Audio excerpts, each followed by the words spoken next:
कि अपनी आर्ट को तुम पैसों में कैसे तोल रहे हो। मैं आर्ट को पैसों में नहीं तोल रहा हूं। उस आर्ट को बनाने के लिए जो मेहनत की है मैंने, 4 घंटे, 10 घंटे, 2 घंटे, 2 रातों की नींद, मैं उसके लिए पैसे मांग रहा हूं एक मजदूर की हैसियत से। जावेद साहब से किसी ने पूछा था, आप दिल की सुनते हैं कि दिमाग की? तो जावेद साहब कहते हैं, मैं दिल की सुनता हूं, फिर दिमाग लगाता हूं उसे करने के लिए। शायद मैंने स्टेज पर आज तक इतने सच बोले हैं जो मैंने खुद को भी नहीं बोले। If you are trying to pursue this art form, basic यही कि इसीलिए पहले कविता नज्म याद कर लो, अपने जहन में, अपनी रगों में दौड़ा लो, ताकि जब आप पढ़ो ना तो आप उसे महसूस कर सको। हेलो, कैसे आप लोग? मेरा नाम अमनदीप सिंह है और मैं आज गेस्ट हूं इस अद्भुत शो यारी रोड में नीरज भाई के साथ इस एपिसोड के लिए। और आज हमने बहुत इंपॉर्टेंट चीजों पर बातें की है। तो अगर आप लेखक बनना चाहते हैं, स्टोरी टेलर बनना चाहते हैं, तो इसमें craft, art, approach, backups, ideas, सबके बारे में पूरा देखिएगा, आपको मिलेगा। और उससे आगे अगर आप जाएंगे तो जिंदगी में कहानियां और कहानियों में जिंदगी कैसे चलती है वो भी है। आराम से सुनिए, मजा आएगा। ये एपिसोड देखिए, इसके आजू बाजू वाले सारे देखिए। शुरू करिए। स्वागत है अमनदीप यारी रोड पर। शुक्रिया। मेरा बहुत मन था कि आपको बुलाया जाए और जितनी हमारी ऑफ कैमरा बात हुई है स्टोरी टेलिंग को लेके, वो हम एक बार रिकॉर्ड कर पाएं ताकि हम अपने व्यूअर्स से भी शेयर कर पाएं। और जो लोग स्टोरी टेलिंग करना चाह रहे हैं, I think they can learn a lot from you. तो what is story telling from a person's point of view who has been performing on stage so much? To be honest, हम सब कहानियां सुना रहे हैं। मुझे ये लगता है कि हम सब कहानियां सुना रहे हैं, चाहे आप कैमरा के पीछे सुना रहे हो, आप किसी कविता के माध्यम से सुना रहे हो, आप आर्ट के किसी भी आर्ट फॉर्म में, सब कहानियां ही सुना रहे हैं। अगर मैंने आपको कोई एक बात कही है और आप वो बात जाकर किसी दूसरे से कह रहे हो, तो आप तो कहानी सुना रहे हो। फिक्शन हो गया, वो रियल नहीं है, क्योंकि आप एग्जैक्ट वर्ड टू वर्ड नहीं बता पाओगे। एक भी वर्ड हिला, फिक्शन हो गया। सो मेरे लिए स्टोरी टेलिंग वो है कि मैं स्टेज पर जा रहा हूं, जो चीज मुझे बेहद पसंद है, जिसने मेरी जिंदगी पे किसी रूप में, किसी तरह से कोई भी प्रभाव डाला है, अच्छा, बुरा, खराब, नंबनेस, गुडनेस, बैड, वर्स्ट, अगर मेरी इच्छा है कि मैं आपको वो बताना चाहता हूं तो मैं बताऊंगा। मेरे लिए वो है स्टोरी टेलिंग। एक कहानी है मेरी, उसका नाम है वन शुड ऑलवेज ट्राई। और उसमें सिंपल है, और ये कहानी की शुरुआत ऐसे हुई कि रॉब को आप जानते होंगे, मैड करके आता था बचपन में, MAD, म्यूजिक, आर्ट, डांस, मैं बहुत देखता था। हाँ। और मुझे बहुत फैसिनेटिंग लगता था कि ये इंसान जादूगर है, कुछ भी कर सकता है। ये प्लेइंग कार्ड से सचिन तेंदुलकर की पोर्ट्रेट बना दे रहा है, ये बिग बी लिखकर अमिताभ बच्चन की पोर्ट्रेट बना दे रहा है, सिर्फ लिख कर। And one evening I met him in a lobby in Delhi in a hotel. तो मैं उनसे मिला और पहले तो विश्वास नहीं हुआ कि आपने टीवी पर देखा है, हम छोटे शहरों से आते हैं, आपको ही पता है। तो anyone from this side to that side of the television is magician for me. दूसरी दुनिया है वो। दूसरी दुनिया वो कहीं और रहते हैं, कुछ और खाते हैं, कुछ और जीते हैं। अद्भुत है, उनकी जिंदगी इतनी परफेक्ट है कि उसमें कुछ फ्लॉ हो ही नहीं सकता। तो मैं उनसे मिला और मेरा पहला यही स्टेटमेंट निकला कि आपने पहले एपिसोड में एक सबमरीन बनाई थी ऑरेंज और येलो कलर की। मैंने 4 बार कोशिश की, सेम नहीं बनी। तो वो आखिरी कोशिश की टूटी सबमरीन मैंने वहां रख दी। एंड उन्होंने मुझसे एक बात कही कि I am happy that you tried. The moment he said this to me, I felt कि मैं अपने बचपन में हूं। और वो एक क्षण के लिए रॉब टीवी स्क्रीन पार करके यहां आए हैं और मुझे वो बात कह रहे हैं। सुंदर। That is where the thought originated, and I literally held his hand. I'm like, Rob, I want to write a story on you, and I'll tell you. मैं घर गया और मैंने exactly वही thought उतार दिया, and it started in the same format कि मुझे time travel दिखाना है इसमें, क्योंकि उस moment में जब मुझे वो thought आया कि मुझे वो कहानी लिखनी है, मैं feel कर रहा था time travel। तो मैंने उसी ऑब्जेक्टिव से लिखना शुरू किया कि मैं बचपन में हूं, मैं कोशिश कर रहा हूं और एक आवाज आई है मेरे पास कि दोबारा कोशिश करो। कहां से आई है? 20 साल बाद मुझे आकर बताया गया। सुंदर। मेरे ख्याल से मेरी सारी कहानियों के ओरिजिन के पीछे वो कोई एक सिंपल थॉट आई है, चाहे वो टाइम को लेकर हो, चाहे वो एक इमोशन को लेकर हो, चाहे वो किसी से रूबरू होने को लेकर हो। चाहे मैं आपका गाना, मैंने आपको भी कही था कि मैंने आपको भेजा कि आपका गाना मैंने सुना, अभी चल रहा है यहाँ पर। तो वो उस जगह से वो एक थॉट आता है और फिर मैं उसके इर्द गिर्द कहानी बुननी शुरू करता हूँ। जो हम इंस्टाग्राम पे जो पोइट्री देखते हैं that is very different from the traditional poetry forms that we have learned, कि आप मुक्तिबोध को पढ़ रहे हो, आप नरेश सक्सेना को पढ़ रहे हो, आप अगेय को पढ़ रहे हो, एंड सडनली आई थिंक 2017-18 के आसपास व्हेन इंस्टाग्राम पे पोइट्री आई, तो ये थॉट कई बार आता है कि हाँ पर ये तो कही हुई बात है, ये तो सुनी हुई बात है। तो ये दोनों का जो बैलेंस है, how do you strike that balance, because I know a lot of people who struggle with it. पहले तो जो आपने ये कहा 2017-18 बिल्कुल सही है, और एक चीज मैं अक्सर कहता हूं जो मैं बहुत ऑनेस्टली और ब्लंटली बाहर कहना चाहता हूं, मैं कवि नहीं हूं। ओके। मैं कविताएं नहीं लिखता हूं, आई एम अ राइटर। और मुझे इसके बीच का डिफरेंस, मेरा जो सब्जेक्टिव है वो ये लगता है कि मुझे जो अच्छा लग रहा है मैं वो लिख रहा हूं, मुझे उसमें संतुष्टि है। वो जो एक समाज के पैटर्न बने हैं या जो एक पर्टिकुलर पोइट्री के फॉर्मेट्स हैं, बहर है, रदीफ है, काफिया है, गजल है, नज्म है, उसमें नहीं बैठता है। मुझे मालूम है इस बात, मुझे इस बात का पूरा इल्म है। लेकिन मुझे ये भी मालूम है कि जब मैं अगर ईमानदारी से लिख रहा हूं, वो किसी के दिल तक बात पहुंच जा रही है, तो उसमें कुछ तो है, क्या है नहीं मालूम, कुछ तो है। और कहीं ना कहीं कविता का उद्देश्य तो वही है, दूर कहीं जाकर, चाहे दूर आसमान में ही ये हम प्लग इन डाल रहे हैं क्योंकि इनकी किताब मुझे बहुत पसंद है। हाँ, कि मेरी कोशिश ये है कि अगर आपको मैंने कुछ लिख कर दिया है, वो 1000 बार लिख दिया गया हो, पर उसमें एक लाइन में, एक शब्द में आपको कहीं अपना कुछ भी मिल गया, मेरा लिखना मेरे लिए सक्सेसफुल है। यार मैं ये सीख रहा हूँ, मैं ये लेके जा रहा हूँ from this episode, this is my learning, कि क्योंकि I struggle a lot with this. तो ये जो अंडरस्टैंडिंग है, ये अंडरस्टैंडिंग पर आने के लिए कि अब मैं 19 में अगर रॉब से मिला हूं, तो उसकी इस कहानी को मैं इस तरह से कहूंगा। पहली चीज कि इस कहानी कहने की शुरुआत कहाँ से होती है, और वहां से यहां तक की जो जर्नी है उसकी क्या लर्निंग्स, अगर हम एक छोटे में समझ सके। डन। मैं ये इस पे जाने से पहले एक चीज जो मैंने सीखी है मैं वो बांटना चाहूंगा। आप कह रहे थे वो कि पहले लिखी गई है दोबारा नहीं, तो मैं स्वानंद सर के साथ था एक दफा, रेड एफएम का एक इवेंट था वहां पर, स्वानंद किरकिरे साहब। तो ये जो आपकी शंका है ये हमारी लघु शंका थी। तो ये हमें भी, मतलब मुझे अभी भी लगता है, जो आप कह रहे हैं लगता है कभी कभी। और तो किसी ने ऑडियंस से स्वानंद सर से पूछा, चांद पर सब लिख रहे हैं, सब कहते हैं गुलजार साहब ने पेटेंट कर रखा है चांद, आप भी लिख रहे हैं, ये भी तो अजीब नहीं लगता? सेम रिपीट हो रहा है इतना कुछ। एंड स्वानंद सर ने बहुत प्यारी बात कही कि दोस्त, तुम चांद पर इसलिए लिख रहे हो क्योंकि तुम्हें चांद में अपना कुछ दिख रहा है, या कोई भी एक चीज जो तुम रिलेट कर रहे हो, और पूरी दुनिया में कोई दूसरा शख्स नहीं होगा जो एग्जैक्टली उस मोमेंट में वो रिलेट कर रहा होगा जो तुम कर रहे हो। तो अगर मेरी कहानी में 1000 दफा चांद आ रहा है, 1000 बार वो अलग आ रहा है, और मेरे हिसाब से आ रहा है, तो वो चांद अलग है। एक चीज मैं दुनिया को बताना चाहता हूं, लोग अगर कोई उदास चीज लिख रहे हैं, इसका ये मतलब नहीं है कि वो जीवन में उदास है, उनका ब्रेकअप नहीं हुआ है, नहीं हुआ है, उनको डीएम करना बंद करो, नहीं हुआ। और कभी कभी कविता, हास्य कविता एक रस है पूरा, आप उसमें मजाक कर सकते हैं, और व्यंग है, व्यंग में भी मजाक होता है। आप उसे अगर दर्शाना जानते हैं, इतना सीरियसली लेने की जरूरत ही नहीं है खुद को, मजे में लीजिए, कुछ ऊपर कुछ नीचे। And I guess that's how writing happened to me. It was never my first priority. अभी भी कई दिन आते हैं जब मैं सोचता हूं भाई ये कैसे हो गया। और जो आप इंस्टाग्राम पे कहने की बात कर रहे हो, मुझे नहीं पता है कैसे हुआ है। Okay, I will be very honest, मुझे नहीं पता है ये कैसे हुआ है। मैं आज भी स्ट्रगल करता हूं समझने में कि भाई कल क्या डालूं या परसों क्या डालूं। मैं मुंबई आया था इवेंट मैनेजर बनने, क्योंकि जब मैं कॉलेज में था तो मैं कॉलेज फेस्टिवल कराता था और मुझे बहुत मजा आता था। कौन सा कॉलेज है और कहाँ है? KIIT university Bhubaneswar. तो 4 साल में मेरे पास एक नोटबुक है, 4 साल में 126 इवेंट्स मैंने होस्ट किए थे कॉलेज में। हर इवेंट की डेट के साथ कौन सा इवेंट का नाम था वो लिखा हुआ है मेरे पास अभी भी।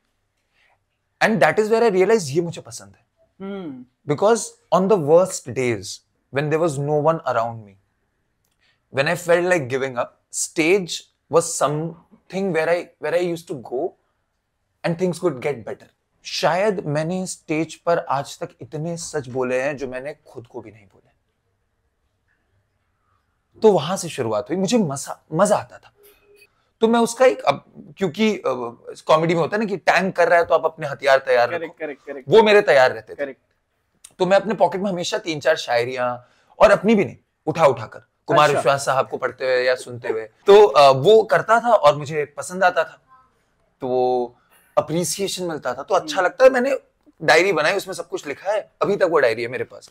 वो लेकर मैं बॉम्बे आ गया कि भाई इवेंट मैनेजर बनना है। विस्क्राफ्ट हो गया, फिर ये जितनी भी बड़ी बड़ी कंपनियां की भाई फिल्म फेयर के पीछे ये वॉकी टॉकी से बहुत फैसिनेटेड था मैं। वॉकी लगा के रहेंगे, come and out, come out, ये वो बोलेंगे और संभालेंगे। और एक चीज जो मैंने रिसेंटली सीखी है अपने बारे, आप अगर किसी एक शख्स को कोई एक जगह पे जो लिमिटेड पावर है उससे ज्यादा पावर दे दोगे ना, तो वो शख्स अपने आप को भगवान मानने लग जाता है। इंटरेस्टिंग। फेस्टिवल में मैं अपने आप को भगवान मानता था, क्योंकि मेरे पास होता था all area access pass. It comes from a very childish behaviour, I relate, but I had an all area access pass. मेरा सिंपल था कि भाई मैं यहां से जा रहा हूं, मेरे आगे नीरज भाई आ रहे, उनको गार्ड ने रोक दिया कि भाई अरे दिखाओ, साइड हो गया, और मैं पार हो गया। छोटी चीज, कुछ बड़ा नहीं है। हाँ बताओ, मेरे पास भी है। बिकॉज मुझे लगता है मेरे जीवन में बहुत सारे दरवाजे मेरे लिए बंद रहे। हाँ. तो मैं बाहर हो गया और मैं अरे नीरज भाई आओ ना, एंड देन गार्ड को बोला मेरे साथ। तो वो चीजें जीनी थी मुझे रियल लाइफ में। तो मैं बॉम्बे आया कि भाई इवेंट मैनेजर बनूंगा, ये वो करूंगा, बट कोई दरवाजा नहीं, कुछ नहीं खोल रहा, और लिए एक्सेस है नहीं अभी अपने पास। तो फिर एक दोस्त थे, उन्होंने कहा कि भाई ओपन माइक होता है। मुझे पता भी नहीं था ओपन माइक क्या है। सिमर हमारे एक दोस्त हैं, अनिरेज, उनका 1-2 वीडियो आए थे। अनिरेज के फाउंडर, अनिरेज फाउंडर बहुत बहुत प्यारा इंसान है। उनका एक वीडियो आया था मैरिटल रेप के ऊपर, स्लैम पोएट्री थी। मैंने वो कॉलेज में सुनी थी और मैंने सिमर को मैसेज किया था कि दोस्त ये बहुत प्यारा है, मैं भी ये करता हूं, एक दिन मैं तुमसे मिलूंगा और करूंगा। मैं इस चीज के लिए अपने दिल से और अपने आप को हमेशा शुक्रिया अदा करता हूं कि अगर मुझे कोई चीज अच्छी लगती है, मेरी आदत है कि मैं उस इंसान तक ये बात पहुंचाऊं। सुंदर बात है ये। मैं आया, मुझे बताया गया, मैंने गया 1-2 इवेंट किया और वो पुरानी डायरी लेकर गया, परफॉर्म किया, सब सही जा रहा है, लोग अप्रिशिएट कर रहे हैं, तो मजा आ रहा है। कॉलेज के दिन ऑफिस में फंसे हुए थे, कंपनी थी एक, मैं नाम नहीं लूंगा, मैं उस कंपनी से भागा हुआ हूं, तो मैं नाम नहीं ले सकता। उसकी एक अलग इंटरेस्टिंग कहानी है, वो भी कहानी के जरिए मैं भागा हूं। तो open mics happened and when you move to Bombay, it's a lonely place. It's scary. शुरू के 1 साल तो It's very scary coming from a small town. आपको पता ही नहीं चलता कि लोग कब पार हो रहे हैं, कब दिन जा रहे हैं, कब रात, कुछ समझ में नहीं आ रही है। तो मेरा ऑब्जेक्टिव होता था कि मैं हफ्ते में 2 या 3 ओपन माइक करूँ, 5 मिनट का स्लॉट जहां मिल जाए, मैं जाकर कहानी सुना दूं। मेरा ऑल एरिया एक्सेस है वो। वहां लोग जानने लग गए। तो थैंकफुली, बिकॉज मैं स्टेज पर रहा हूं बचपन से, मैंने अपनी पहली स्टेज परफॉर्मेंस नर्सरी में की थी। मैंने एक कविता पढ़ी थी मेरे किताब से। आई एम सरप्राइज्ड कि नर्सरी था उस टाइम। हाँ जी, मैं इतना भी बूढ़ा नहीं हूँ, 28 का ही हूँ भाई। वो 6 पंक्तियों की कविता थी। तुन बहादुर पेटू, इतना खाना खाता हाथी जितना, तूंद हो गई इतनी मोटी, पड़ी पेटियां सारी छोटी, या तो अपना पेट घटाओ या नहीं पेटी बनवाओ। तो ये मैंने सुनाई थी, मुझे याद, आज तक याद है, पता नहीं क्यों। और तो वहां से शुरुआत हुई। तो स्टेज पर रहना अच्छा लगता था। तो जब यहाँ पे आया तो वो पहला बैरिकेड होता है कि आप स्टेज पर जाओ, कंफर्टेबल हो नहीं हो, वो अपना ऑल एरिया एक्सेस था। हम वहां पर जाकर राजा है। तो अब हमें क्राफ्ट पर काम करना था and thankfully I have learned a lot in last 5 years, not as much as I thought I would, but वो रेगुलरली करते ये रास्ते खुले हैं। अभी भी बहुत से दरवाजे जो मुझे खोलने हैं मुझे नहीं पता। जैसे लिटरली मैं I guess first time out में बोल रहा हूँ, मैं मंडे को एक चीज डायरेक्ट कर रहा हूँ। मुझे डायरेक्शन में जाने की इच्छा है। It's a poetry video of a friend, but for a brand. So I'm directing it. So I'm very excited about it. Nice. तो वो चीजें खुल रही हैं, पर ये जर्नी रही है मोटी-मोटी, ऊपर से नीचे तक अभी तक। तो अगर आपको एक स्पेशल लिखना होता है, अप्रोच क्या है उसकी और टूल्स क्या क्या हैं उसके? अगर एक थॉट है, मान लो एक थॉट पे मैंने नैरो डाउन किया, जी, ये मेरे पास थॉट है, जी, now how do I go about writing 1 घंटे का मटेरियल? जी जरूर, मैं एग्जाम्पल के साथ बताऊं, मेरे लिए भी इजी रहेगा। जैसे मेरा एक नया स्पेशल है, उसका नाम प्लूटो है। प्लूटो, उसके मुझे लगता है किसी भी चीज की शुरुआत के पीछे कोई एक कहानी है। कि जैसे आपसे मुलाकात होनी, तो मुझे आपसे बस मिलना था इन पर्सन कि यार ये इंसान जो गाने लिखता है, आई डोंट थिंक मैं आपसे मिलने से पहले किसी ऐसे इंसान से मिला था जिनके गाने बॉलीवुड में या किसी मूवी में आए या जिसे मैं जानता था पर्सनल लेवल पर। मुझे इनसे मिलना है, देखना है कि निजी जीवन में कैसे हैं। तो वैसे ये आपसे मिलने की कहानी हुई। तो मेरा नया स्पेशल प्लूटो है, उसके पीछे एक सिंपल कहानी है। गुलजार साहब की एक नज्म है प्लूटो करके, मुझे एग्जैक्ट वर्ड्स याद नहीं है, पर उसके कुछ है कि अभी अभी तो उठाए थे, पूरे के पूरे 9 थे, गिनकर मैंने अपनी जेब में डाले थे, अब देख रहा हूं तो 8 के 8 ही बचे हैं, मेरी जेब से मेरा प्लूटो गायब है। वो कंचों के ऊपर है नज्म, एग्जैक्ट वर्ड्स नहीं है बट ये ओवरऑल है। मैंने वो पढ़ी, मुझे बहुत अच्छी लगी और मैंने फिर पता किया तो गुलजार साहब की किताब है प्लूटो। मैंने उस किताब को ढूंढना शुरू किया कि मुझे पढ़नी है, पर मुझे वो था कि जानना है प्लूटो क्या है। तो मैंने जाके प्लूटो पे रिसर्च किया बेसिक कि भाई प्लूटो प्लैनेट क्यों नहीं है। एंड जब मैंने उसका वो मेटाफर देखा ना, लाइक ये मैं हूं, तो यहां से शुरुआत हुई। मेरे ख्याल से कोई भी एक स्पेशल जो आप लिखना चाहते हैं उसमें वो एक चीज होती है जिसपे आप रिलेट करते हैं, मुझे लगता है। क्योंकि जब तक आप ऑनेस्ट नहीं है उस चीज से, चाहे वो जाकिर खान का हक से सिंगल हो, चाहे हम वीरदास का losing it, for me Vir Das losing it is favourite, where the entire story is about how an Indian goes to an American city state and makes a life out of it. जब तक मेरा personal उसमें कुछ नहीं है तो मैं नहीं बना पाऊंगा स्पेशल। जब मैंने वो प्लूटो देखा मुझे लगा कि इसमें कुछ है, फिर मैंने रिसर्च की थोड़ी, जिसकी बहुत जरूरत है, आप रिसर्च करिए, उसके बिना नहीं होगा। एंड उसके बाद उसे ब्रेक डाउन किया 3 पार्ट्स में। ब्रेक डाउन क्या होता है? ब्रेक डाउन अगर साधारण भाषा में मैं कहूं, अब मुझे ये भी कि मैं उसका प्लूटो नहीं निकाल देना चाहता हूं, कि जैसे पुराना एक सेट है मेरा, मेरे ख्याल से उसमें सिंपल एक लॉजिक है कि दुनिया इसलिए बनी है कि मैं अपनी माशूका से मिल सकूं।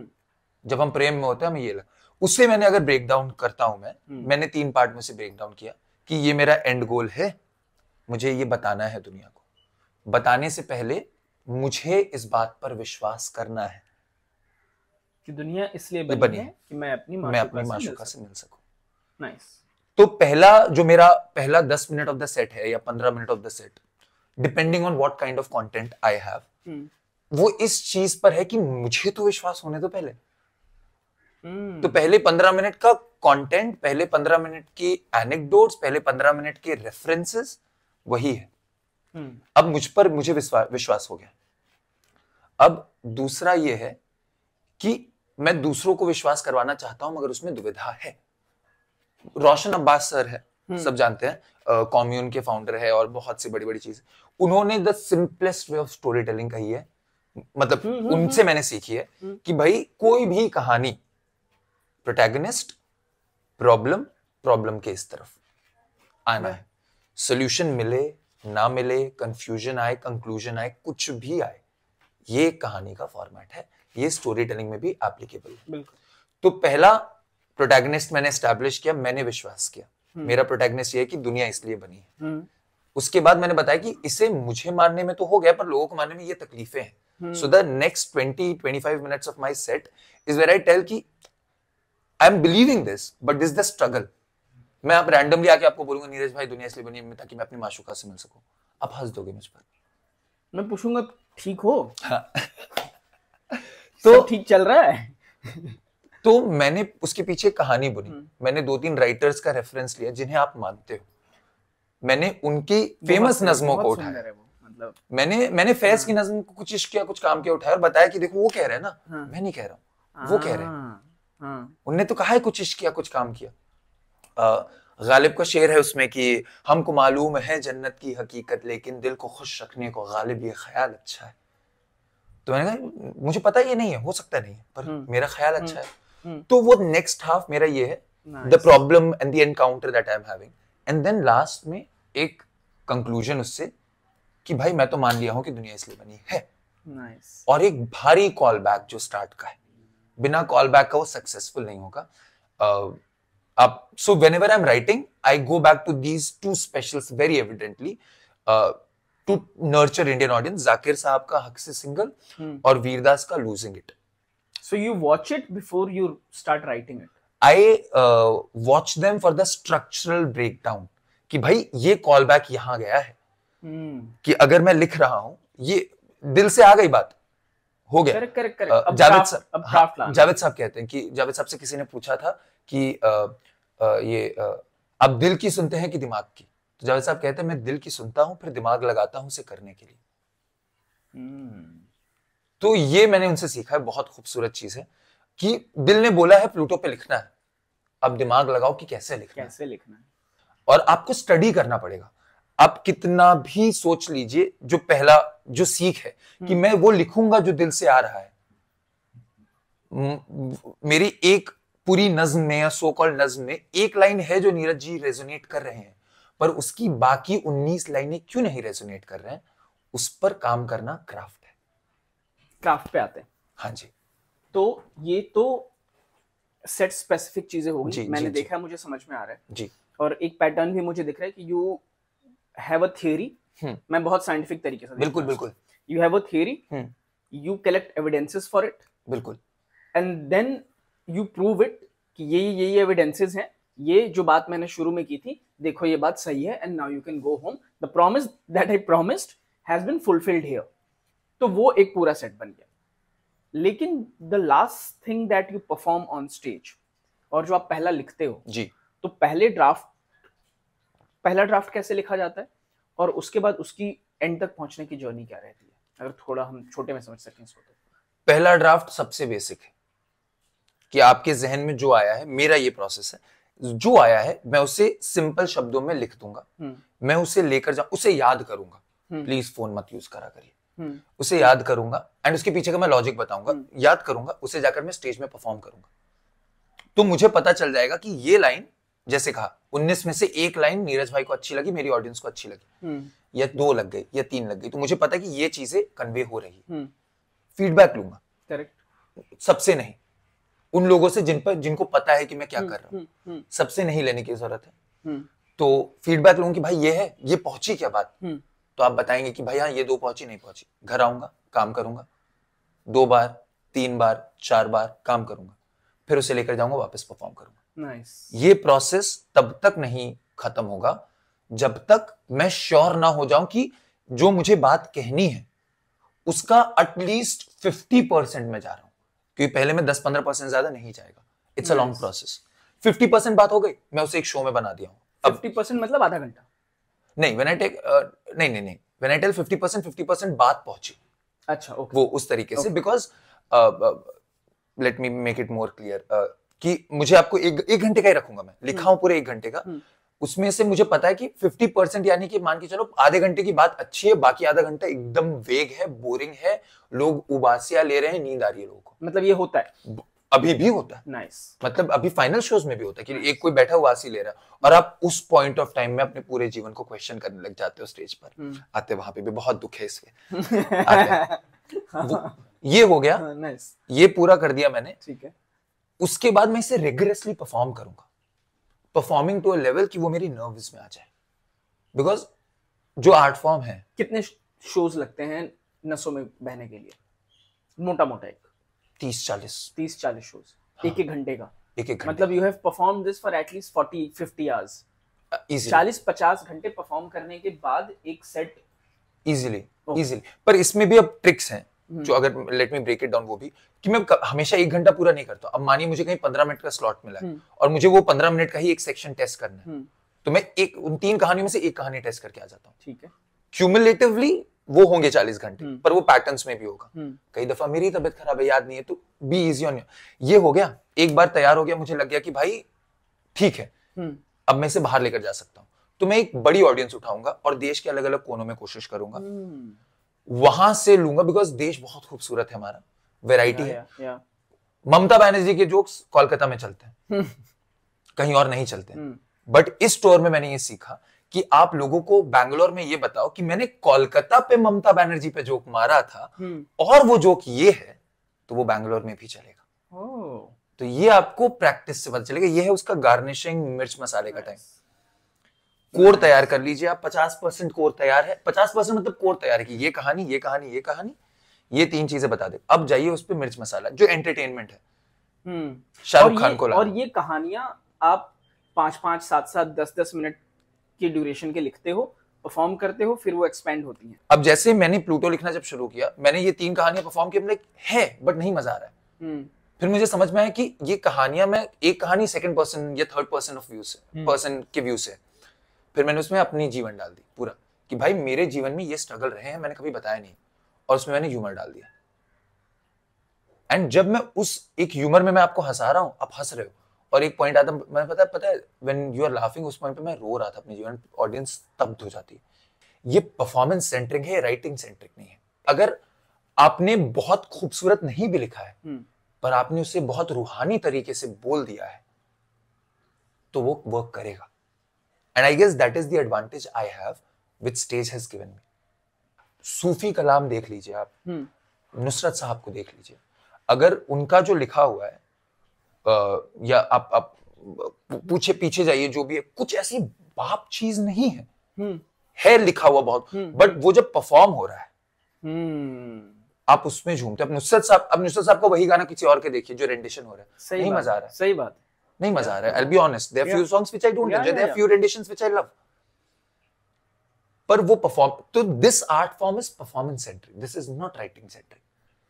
That's the reason why you have to learn it, because जब तक आप उसे फील नहीं कर रहे हैं, आप नहीं कर पाएंगे। बहुत वेग एग्जांपल दूंगा, आई डोंट नो, ये सबसे वियर्ड चीज है पर इतनी फनी लगती है मुझे। ढोल मूवी है, हाँ, उसमें एक सीन है, ठीक है, जहां ये डिस्कस कर रहे हैं दुकान का नाम क्या है? आप स्क्रिप्ट पर पढ़िए, ऐसा बोल जो मुंह पे रहे, थूक थूक स्क्रिप्ट पर। ये मैं अगर पहली बार वो स्क्रिप्ट पढ़ता, जितनी भी मुझे अभी नॉलेज है स्क्रिप्ट रीडिंग, अरे क्या लिखे हो, गांजा फूक के आए हो भाई, क्या करके आए? बट राजपाल यादव ने उसे क्या किया? सेम बांडिया का एक सीन है, आई एम अमेज्ड। उस सीन में वो तैयार होके उसे पैसे देने जा रहे, वो बैग पकड़ा उन्होंने, वो चल रहे हैं और सामने से नेहा धूपिया कहती है अरे बैग तो ले जाओ, और वो वापस आते बैग, अरे तू भी पागल है, जहां छोड़ता वहीं रह जाता है।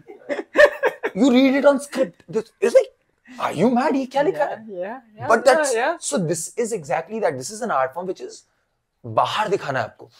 तो अगर जैसे एक कविता है मेरी इस प्लूटो में, बहुत छोटी, अगर आप अलाउ करें तो मैं, अरे बिल्कुल बिल्कुल, अब मुझे पता नहीं है कविता है कि नहीं, मैंने बहुत साधारण तरीके से लिखी हुई है और सिंपल है, और इस पे जो मुझे वाव आता है ना ऑडियंस से, मैं परेशान हो जाता हूँ कि भाई इतनी अच्छी तो लिखी भी नहीं है मैंने। और वो सिंपल ऐसे कि कई साल पहले की बात है, एक रात छत पर कुछ गिरने की आवाज आई थी, मैंने छत पर जाकर देखा तो चांद जख्मी पड़ा था। अरे रे रे रे। उसके सीने पर गहरी चोट थी, मानो किसी ने उसका दिल निकाल दिया।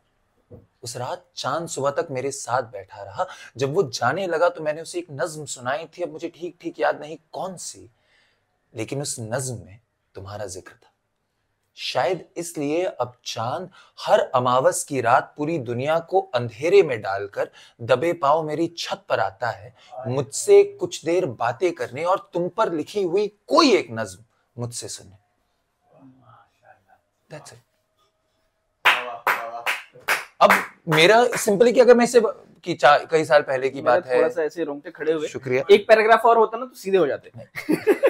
तो अब इसी का just to make it clear to everyone, अगर मैं ऐसे खड़े होकर फोन से कि कई साल पहले की बात है, एक रोज चांद छत पर गिरा, नहीं आएगा फील। वो ये आर्ट फॉर्म एक्सप्रेसिव है, समझिए। जो मैं स्टोरी टेलिंग, जो आप the easiest way of story telling is what I am doing, I will be honest.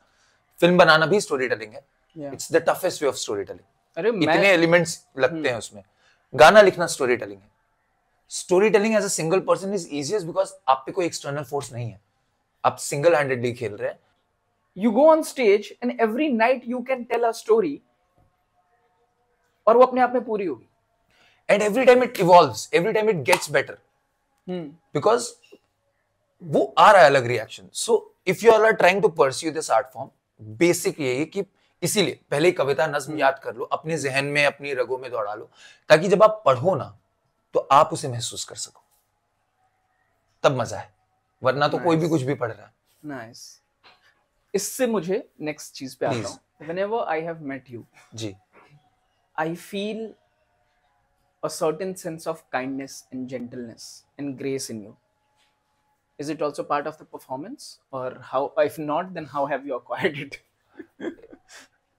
ये देखो, शायद मुझे जिंदगी जीने का दूसरा तरीका नहीं आता। ये मुझसे अक्सर लोग कहते हैं कि भाई तुम बहुत बह जाते हो कभी कभी, मुझे नहीं आता। while growing up, this is something I've started saying it louder nowadays. While growing up, I've had a very lonely life. Don't know what the reason was. Still trying to figure out. तो एक basic agenda के साथ मैं जिंदगी जीता हूँ कि अगर मुझे कोई एक चीज पसंद है, वो मुझे नहीं मिल रही है, तो किसी और को उसकी कमी ना महसूस हो, मेरी कोशिश ये है। तो अगर मेरे साथ कोई काइंडनेस से बात नहीं कर रहा है, कोई बात नहीं यार, उसकी कोई तकलीफ होगी, मैं तो उससे प्यार से बात कर सकता हूँ। But is it easy being this person? Because sometimes even I try to practice. और कई बार ऐसे मोमेंट्स आते हैं, लगता है कि यार अब तो नहीं हो रहा, काइंडनेस की ऐसी की तैसी, अभी मैं इसको बताता हूँ। There are some moments when you are like, नहीं यार बहुत हो गया। होते हैं, but I'll be honest, जैसे मैं कह रहा हूँ, मुझे दूसरा तरीका नहीं आता है। मैं अगर किसी पे चिल्लाया हूं ना, तो वो 1 घंटे 2 घंटे बाद मुझे गिल्ट होने लग जाता है, अरे यार वो तो है कि तो फिर मैं माफी मांगता हूँ, फिर यार ये तो उससे अच्छा चुप ही रह जाते। तो वो I guess I don't know any other way, I will be that honest. शायद ये मेरी एडवांटेज है, मेरी डिसएडवांटेज दोनों है, मुझे दूसरा कोई तरीका नहीं आता। बचपन कैसा था? When I look back now, bit lonely. Again मैं अभी सीख रहा हूं कि मुझे मांगना नहीं आता है, मुझे किसी से कुछ भी मांगना नहीं आता है। एंड मुझे ऐसा लगता है, जो कि बहुत गलत बात भी हो सकती है, कि अगर मैं किसी के साथ बैठा हूं, उसे समझ आ जाएगा कि मेरे अंदर क्या चल रहा है, which is very contrary to what I do for my profession. और बिकॉज उसे नहीं लग रहा है, उसे समझ में नहीं आ रहा है कि मैं क्या मांग रहा हूं, तो मैं मांगता ही नहीं था। एंड मैं घर आकर सोचता था कि कल तो समझ जाएगा, परसों समझ जाएगा, और फिर वो इंसान मेरी जिंदगी में अपना किरदार निभाकर चला गया, इंसान, चीज, आदत। So now when I look back, it feels lonely, it feels that to fight that loneliness I have made my self so fucking independent that now I am scared कि अब कोई आएगा तो मेरी इंडिपेंडेंस छीन लेगा।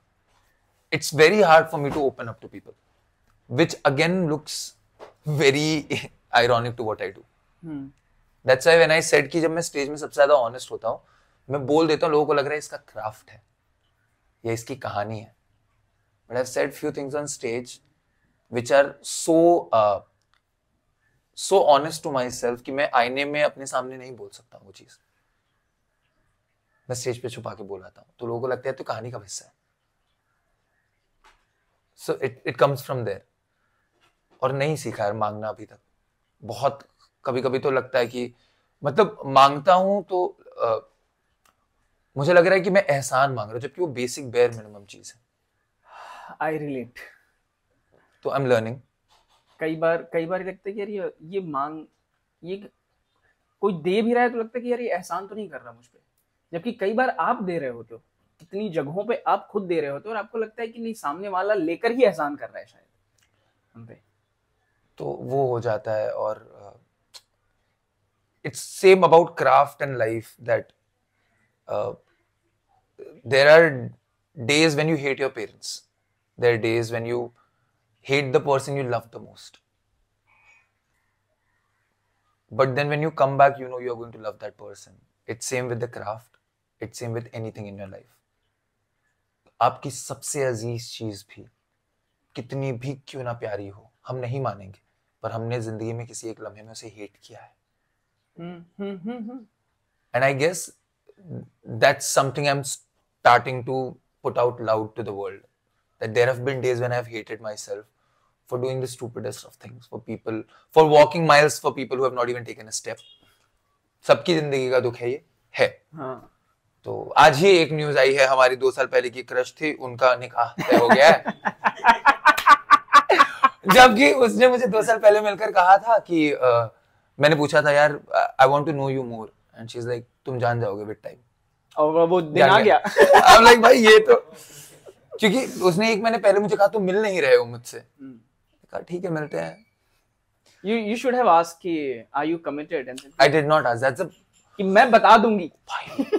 वो डर है। जब होंगी बता दो। वो डर है, पता है, ये डर बहुत लोगों में होता है।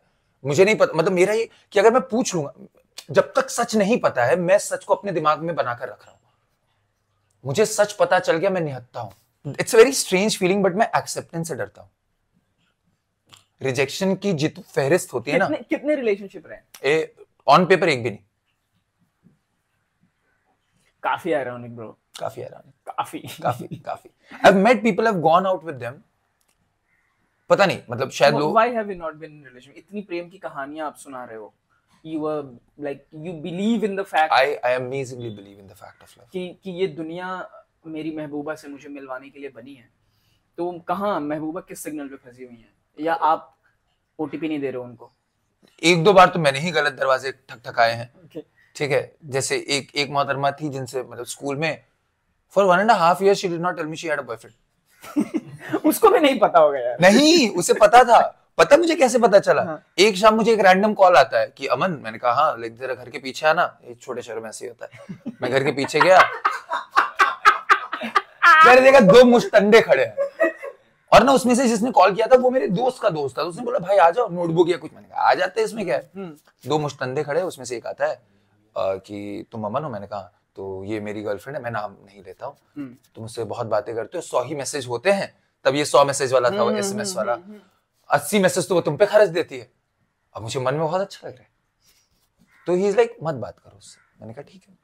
बड़े शरीफ लोग हैं यार, ये ऐसे समझा रहे हैं। नहीं, उसने आखिरी लाइन ये थी कि अगर करोगे तो फिर अगली बार मैं ऐसी बात नहीं करूंगा। मैं डर गया, जेन्युइन मैं डर गया। मैं घर आया, that girl for last 1.5 years only used to text me. That evening she called me for the first time, and I have no idea how. एक तो टाइमलाइन मेरी फक रही है जीवन में हर जगह। I have asked the wrong people at the wrong time. एक second पहले ये लड़की ने कॉल करके क्या कॉल किया? हाँ यहाँ, थैंक यू। तो उसने कहा कि मुझे बस बात करने का मन था, and now I don't want to be that. अब ये तो एक तो बॉलीवुड ने हमारा मत्था खराब कर रखा हुआ है। तो मैं तो बताऊंगा नहीं, मैं अच्छा आदमी हूँ। उसके बॉयफ्रेंड, मैं नहीं बताऊंगा। मैं आस्ते आस्ते से बात करना कम कर दूंगा, उसकी जिंदगी ठीक हो जाएगी, हम साजन के गाने वाने बजाकर खुश रहेंगे। छुपाना भी नहीं। हाँ, छुपाना भी नहीं आता, बताना भी नहीं आता, जताना भी नहीं आता। खैर, सो ये था, and then she is like no, I just wanted to talk to you. एंड फिर हमने बातें होती कि अब हमारी बातें और बढ़ गई। फिर उसके बॉयफ्रेंड आए हमसे मिलने की, भाई ये क्या हो रहा है? तो मैंने कहा देखो भाई, मैं तो नहीं बंद कर सकता, ये मेरी फैमिली फ्रेंड है, तू उससे जाके मना कर। अब मैं मैसेज थोड़ी कर रहा हूँ, तो कॉल वो कर रही है, मैं नहीं कर रहा, वो कर रही है। Because for a 1.5 years we kept talking regularly. I retreated, so she felt. और मुझे वो रिट्रीट गेम नहीं आता है। मेरे सारे दोस्त मुझे बताते कि अरे इतना अवेलेबल मत हो। नहीं आता नॉट अवेलेबल होना यार। तो अब वो हुआ, उसके बाद फिर वो आए, एक थप्पड़ मारा, चश्मा टूटा मेरा, और फिर मुझे समझ में आया कि ये तो गलत हो रहा है। फिर उसका कॉल आया, फिर मैंने पता नहीं क्यों, it was in anger or something, I was like listen, this is there, you never told me you have a boyfriend, he came, he met me and all that। मैंने उसे ये बता दिया। अगले दिन फिर बॉयफ्रेंड का फोन आ गया कि तुमने बताया क्यों? मैंने सारे थप्पड़ मार के गए हो तुम। सही बात है। अब उसके बाद भी ना बताओ, और मेरे पास जरिया नहीं है, और कोई जरिया नहीं है। Thankfully by that time I move to college, so this entire thing was like kept on till 3 years। तो मैं शहर बदल चुका था। मैंने कहा हाँ बता दिया, जाओ जो करना है कर लो, अभी मेरे को नहीं पता। And then eventually then she kept calling me for a month और मोर कि I miss you and all that. I am like भाई जब था तब। She was really into you. तो छोड़ा क्यों नहीं उसे? 3 साल मेरे ऐसे निकल गए, फिर उसके बाद 1.5 साल मैं वापस उसमें रहा। And I will tell you the level of commitment I have with the love of my life, anyone. वो ना हर शाम 5 बजे ट्यूशन जाती थी, and I laugh on my self. दूसरी लड़की नहीं, वही है। वो हर शाम 5 बजे ट्यूशन जाती थी, तो 4:45 से 5:15 तक, 4:45 से 5:15 तक मैं अपनी बालकनी में बैठता था। ये मेरा घर, ये बालकनी, ये पीछे वाली खिड़की है। वो स्कूटी में ऐसे ट्यूशन से, घर से ट्यूशन जाती थी, ये रास्ता था उनका। छोटे शहरों में स्कूटी से आप और नंबर से पहचान लेते। मैं बालकनी में खड़ा रहता था, साइकिल से भी। उनके पिताजी के पास पैसे थे, हमारे पास नहीं थे। मैं यहाँ खड़ा रहता। पर एक चीज बताऊं, अच्छी बात है कि अगर लड़की के पास ना साइकिल हो ना स्कूटी हो, वो पैदल जाएगी तो आप ज्यादा देर तक देख सकते हो। Very true. खैर, तो यहाँ था, वो पार होती थी, वो यहाँ से मुझे देखता था, मैं उसे, फिर मैं भागकर पीछे आता था और वहां से जाते हुए देखता था। I've done this for 1 year, 5 AM and 5 PM and 6 PM। जब वापस आती तब भी मैं इसमें कुछ ढूंढता, इसमें I have never told this to her, और मुझे इससे कुछ एक्सपेक्टेशन नहीं थी, कोई एक्सपेक्टेशन नहीं थी। मुझे बस अच्छा लगता था. So I guess that has been a problem, or that has been the pattern throughout. I've either been way too available, I have either knocked at wrong doors. क्योंकि हाँ, एक तो वो बॉलीवुड का है कि भाई अंडरडॉग बनकर हम जीत जाएंगे. डीडीएल जा रहे तुम शादी से पहले मैं भगा लूंगा. तो खैर उनकी शादी हुई, उन लड़के के साथ भी नहीं, किसी और के साथ. तो मेरा एक बार कि तुम एक बार मुझे मिलो, वो जो जनाब है कि एक बार मिलो भाई, क्या ही हो गया तुम्हारा. At least I am in a better place. So that has been college. I found this one very amazing girl. To all the people I've fallen in love with, you all have been amazing. कोई गिले शिकवे कुछ नहीं. खामी शायद मेरे अंदर होगी, परिस्थिति में होगी. मेरा एक वो है, पहले तो हम जाएंगे नहीं, और हम गए तो हम लौटेंगे नहीं. और हम आपको तकलीफ नहीं देंगे, ये हमारी है कि हम आपको तकलीफ. If I count on hand, मुश्किल से 3 लोग होंगे जिनके पीछे मैं ऐसे पागलों की तरह कि भाई बताया है कि तुम पसंद हो. उन तीनों का जिक्र आता है स्पेशल में. हाँ, पसंद हो. मतलब I remember this moment, I have never said this out loud. हम सीसीटी में बैठे हैं, I have to tell her and I am not able to tell. मेरी फटी पड़ी है and she is like I am going to use the washroom. So I call my roommate कि भाई वो है सामने, मैं क्या, मतलब I have to tell her, I don't know. And they are like अगर हम नहीं बोला ना मन तो कभी नहीं बोल पाएगा. And this is 1.5 years. वो आती है एंड आई डोंट रिमेम्बर मैंने उसे क्या बोला. I say she goes quiet, I go quiet, we take a cab, come back to our hostels and I am waiting. She is like I will tell you and I am waiting in my room. 3 दिन तक मैं अपने कमरे से बाहर नहीं निकला. Light of है, छोटी वाली वो ऑरेंज बल्ब चल रही है और मैं अपने कमरे में हूँ. वेट कर रहा हूँ. She hasn't replied till now. Whenever I've asked, she has always given me a yes or a no both answer, mixed signals हर एक जगह से. मत कोई पॉइंट नहीं है जाने का. तो यही तकलीफ है कि मैं हर जगह कंधा बन के रह जाता हूँ, which I don't want to say, but that I don't know any other way. मैं उस दिन के लिए घबराता हूँ नीरज भाई, जब सामने से आके मुझे कह दे कि यार तुम मुझे पसंद हो. I might faint there. It's that a situation. I hope that happens to you. Oh, I hope that happens to you. अब एक और पैटर्न चल रहा है, ये ऑनलाइन इंस्टाग्राम की चीजों के चलते जो आप कह रहे हैं. हाँ, मैं उधर ही आने वाला था कि इतना पॉपुलर होने के बाद इंस्टाग्राम पे, इतना प्रेम लिखने के बाद, इतना ऑडियंस को कहानियां सर्व करने के बाद, डीएम के क्या हाल हैं? I've had weird DMs. I've had people who have asked me to meet from all genders and generations. There's one DM that has changed my life. I'll tell that also. On the days when I feel I'm lost, और वो था ना आपका rock bottom, उस दिन मैं जाकर वो पढ़ता हूँ. That's it. मुझे कितने लोगों ने मिलने बोला एंड I've gone. मेरा 2024 का रेजोल्यूशन, आप मुझसे मिलना चाहते हो, प्रेम के इरादे से मैं आऊंगा मिलने, बिंदास आऊंगा. लोग मिले हैं, तस्वीर खिंचाई और चले गए. Not contacted ever again. Shit. And that's pathetic. यार वो इस मोमेंट में वो ऐसा लगता है कि कोई फायदा उठा के चला गया. And I have no issue. आप बता दो ना. And correct. ये नहीं.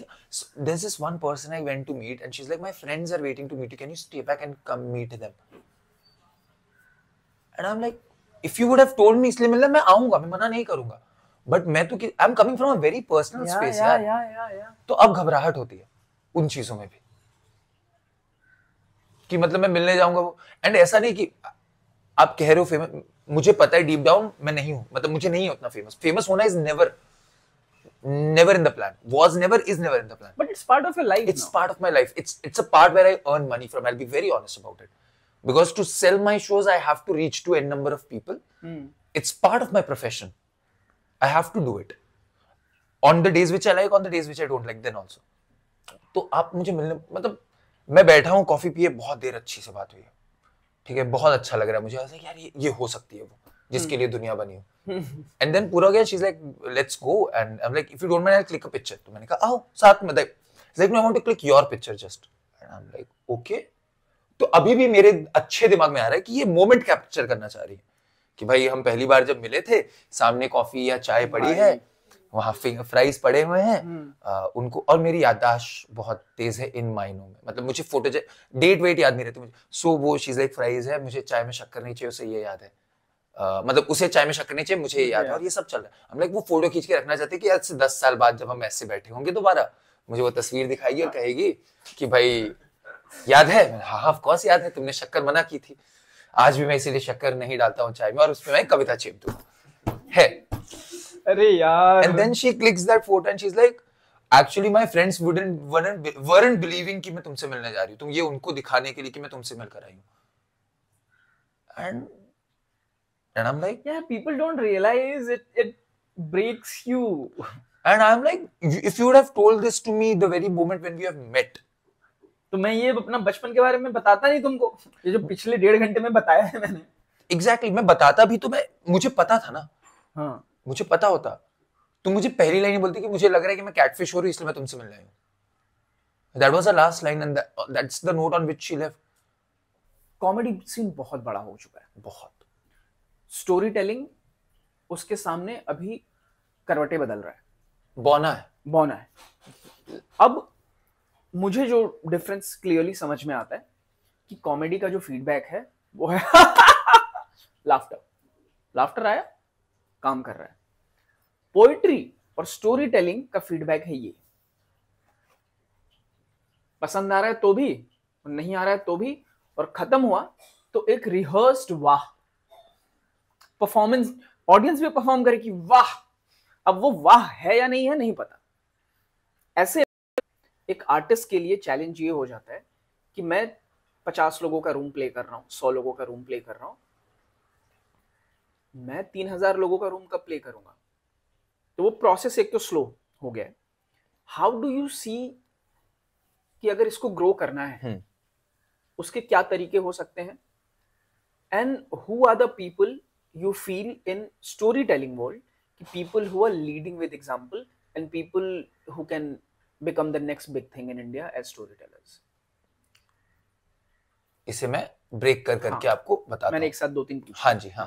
पहला तो ये कि फीडबैक कैसे आ रहा है। स्टोरी टेलिंग का मेरे ख्याल से फीडबैक ये है कि आप ऑडियंस को कितना शांत रख सकते हो। ये वेरी सब्जेक्टिव है।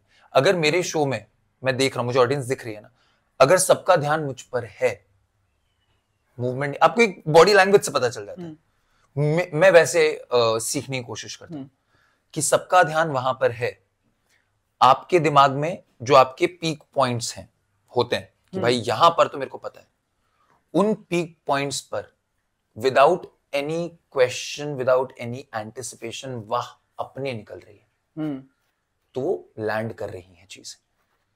ये मेरा तरीका है जानने का। मेरा कॉल बैक है कि भाई मेरा यहां पर आकर कॉल बैक है, मैं ये 2 वर्ड बोलूंगा और उनको पीछे की स्टार्ट की पूरी एक कविता या पूरी एक इंस्टेंस या पूरा एनेक्डोट समझ में आ जाएगा, और वो आपको उनके चेहरे पे दिख रहा है, वो दिखता है चेहरे पे। लाइक ये बोल, अरे हाँ, ओ ये आता है इसमें भी।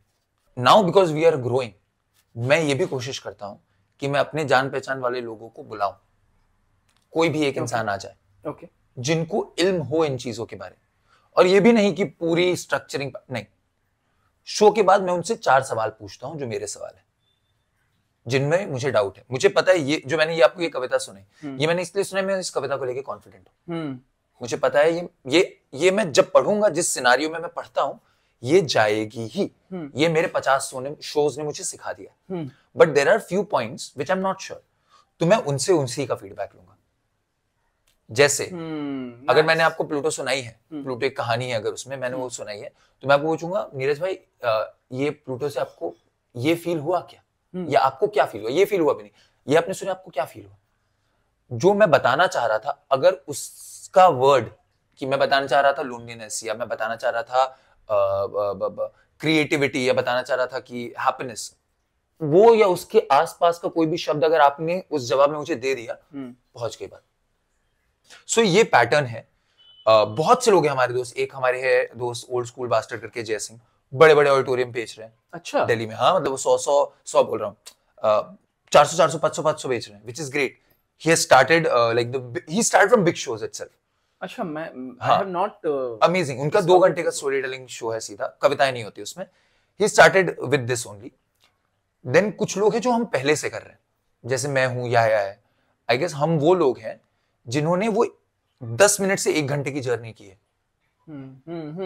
And I am proud of it, जो कि मैं अब बोलना सीख रहा हूं। I am proud of it because हमने मुझे याद है मैंने एक शो किया था, थाने रहता था तब मैं, और हम 4 लोगों ने मिलकर शो किया था, 3 लोग ऑडियंस में आए थे। हमने पूरा 1.5 घंटे का शो किया था, क्योंकि वो 3 लोग बैठे थे, वो नहीं जा रहे थे। हमने पूछा भी कि लाइक नहीं, हमें मजा आ रहा, आप सुनाइए। उन 3 लोगों से the biggest show that I have done, a ticketed show, is a 350 seater, जहां मैंने 350 टिकटें बेची है 500 रुपए की। तो वो पूरा एवोल्यूशन मैंने देखा है। बहुत सही।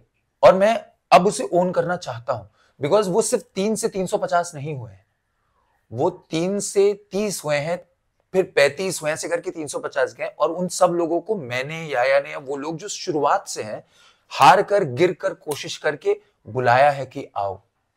नहीं था इंस्टाग्राम तब इतना बड़ा, हमें खुद नहीं पता था टिकट कैसे बेचते हैं। मैंने 112 रुपए की टिकट बेची है, मैंने 1000 रुपए की टिकट बेची है। तो वो जर्नी पूरी हुई है। एंड जो भी शुरू कर रहा है, make sure you go through that. If today you are getting if you put up a show and you're getting a audience of 50 people randomly walking in, I guarantee you कि उसमें से कम 5 लोग होंगे जिसने कोई एक स्टोरी टेलिंग शो पहले देखा होगा, वो तब आए हैं। तो आपकी जिम्मेदारी है कि वो जो 45 लोग हैं उनमें से 5 लोग किसी और के शो पे जाए। That's how community building is. How important it is to sell for an artist? It is important. मेरे लिए तो important, मेरी रोजी रोटी उसी से चलती है। मैं चाहता हूं इस पे डिटेल में बात हो, क्योंकि बहुत सारे लोगों को ये नोशन है कि अरे यार बेचने लगेंगे तो आर्टिस्ट नहीं रह जाएंगे। I want to hear from you. क्यों? आप एक तरीके से ये कह रहे हो कि मुझे आर्ट से घर चलाना है, तो कैसे नहीं, मतलब पैसे चाहिए भाई।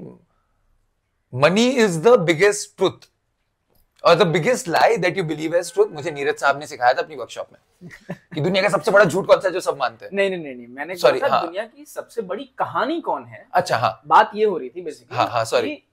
कैसे जब मुझे ये बात पता चली कि कहानियों से दुनिया चलती है, मैंने कहा क्या बकवास कर रहे हैं, राइटर कुछ भी बोलते हैं। अपना इंपॉर्टेंस बनाने के लिए पहले तो इन्होंने लिखा जहां ना पहुंचे रवि वहां पहुंचे कवि, और फिर इन्होंने लिखा कि दुनिया कहानियां से चलती है, क्या पागल है क्या। लेकिन जब थोड़ा आगे बढ़े, थोड़ी और पढ़ाई की, तो ये बात समझ में आई कि कहानियों से ही एक्चुअली दुनिया चलती है। क्योंकि एक कहानी में अगर बहुत सारे लोग बिलीव करने लगे, जैसे हमारे धर्म में जो इंसान जितने ज्यादा बिलीव कर रहे हैं वो उनकी कहानी है जो चल रही है। पर एक कहानी ऐसी है जो धर्म से भी बड़ी है, वो है रुपए की कहानी, वो पैसे की कहानी।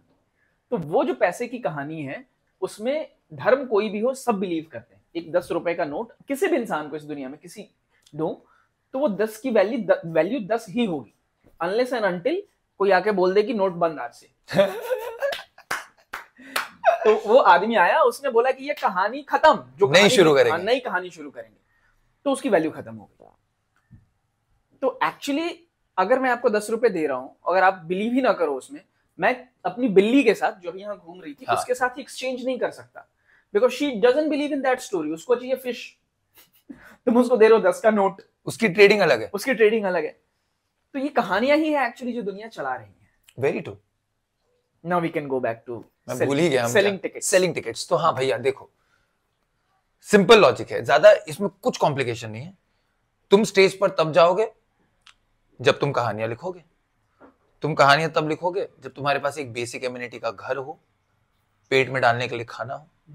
पेट में डालने के लिए खाना तब आएगा जब तुम पैसे कमाओगे। It's a circle, it's as simple as it is. जब मैंने शुरू किया था, मैं ना थाने में पीजी में रहता था। मैं ये कहानी बताऊंगा फिर बताऊंगा क्यों जरूरी है। पीजी में रहता था, इतना डिस्कम्फर्ट था। हम 8 लोग रहते थे, वो एक पेंट हाउस में, 3 रूम का पेंट हाउस था, 8 लोग रहते थे, नहीं निकलती थी कहानियां। Cut to 5 years later, I have a room, not even a house, a room in Bombay where I sit, and the moment I sit on my table, लगता है कि कहानियां खुद चलकर आ रही है मेरे पास। And that entire thing that I set up, और नीरज भाई का घर देख लो, अंदर आते साथ वो पीछे गाने बज रहे हैं, भाई यहाँ बैठकर लिखने में क्या मजा आएगा। So you have to be kind to yourself. Art form से पैसे का ब्लंटली बोलो, बहुत वक्त लगा यार मुझे ये सीखने में, बहुत ज्यादा, कि भाई मैं अपनी, ये आ जाता कि अपनी आर्ट को तुम पैसों में कैसे तोल रहे हो। मैं आर्ट को पैसों में नहीं तोल रहा हूं। उस आर्ट को बनाने के लिए जो मेहनत की है मैंने, 4 घंटे, 10 घंटे, 2 घंटे, 2 रातों की नींद, मैं उसके लिए पैसे मांग रहा हूं एक मजदूर की हैसियत से।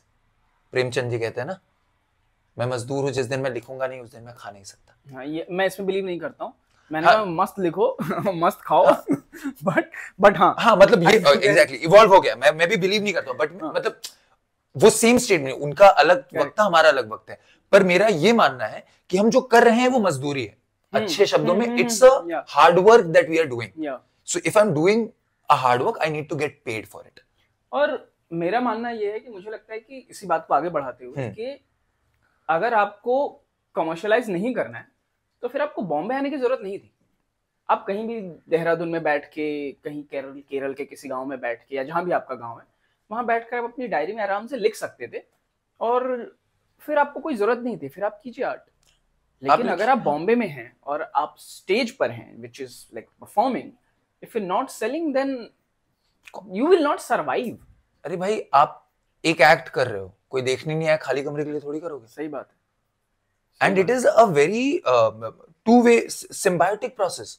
अगर मैं आपको बता रहा हूँ, ये हर किसी आर्टिस्ट से पूछ लिया, मैं चैलेंज के साथ कह सकता हूँ, अगर उस आर्टिस्ट का शो सोल्ड आउट है, उसकी इतनी इन्वेस्टमेंट में ना, एनर्जी इन्वेस्टमेंट में इतना अच्छा परफॉर्मेंस होगा। अगर उस आर्टिस्ट का शो 50% सोल्ड आउट है ना, तो ये परफॉर्मेंस के लिए उसे इतनी एनर्जी डालनी पड़ेगी।